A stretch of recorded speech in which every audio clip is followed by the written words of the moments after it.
મારું નામ દુલાભાઈ ઓગળભાઈ ભાલિયા, મહુવા તાલુકા પંચાયત પૂર્વ પ્રમુખ. અને અત્યારે અપક્ષમાં મેં ફોર્મ ભરેલું હતું. મારી સામે કનુભાઈ સૌજીભાઈ બાંભણિયા ભાજપમાંથી લડતા હતા, બરાબર. તેનો વિજય થયો હતો, બરાબર.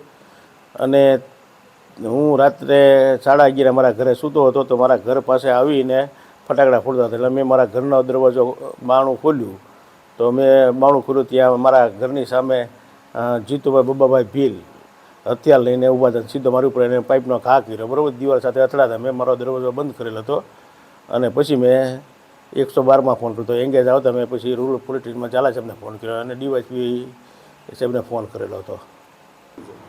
ચૂંટણી હું એની સામે અપક્ષમાં ઊભો હતો.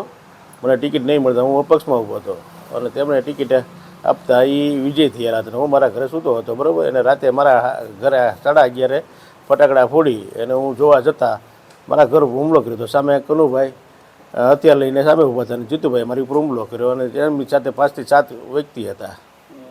જીતુભાઈ બબ્બાભાઈ ભીલ એને મારી ઉપર હુમલો કર્યો હતો. અને સામે હતા એ ભાયાભાઈ હતા, ભરતભાઈ હતા, શૈલેષભાઈ હતા. ટોટલ 7 થી 8 જણા હતા. અને અહીંયા પોલીસ ફરિયાદ આપી.